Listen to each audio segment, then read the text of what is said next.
This morning we continue our series, Follow the Leader, through Psalm 23. And we reach a pivotal point.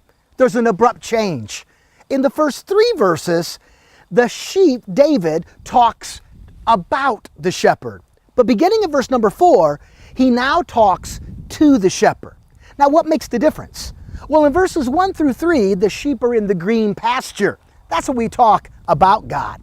But in verse 4, the sheep are in the valley of the shadow of death. It's at that point that we tend to talk to God.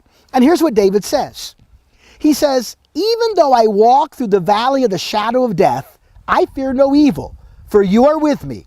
Your rod and your staff, they comfort me.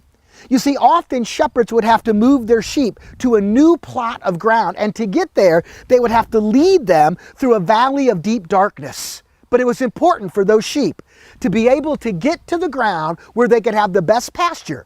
A good shepherd always leads his sheep to the good pasture. God does that in our life. There are times in our life that God will lead us through the valley of darkness because he knows it's going to bring growth into our life. It's going to make us better followers of Jesus. And here's the key. The key isn't the valley, the key is the shepherd. David said, even when I walk through the valley of the shadow of death, I won't fear because you are with me. So get ready to dig into verse number 4.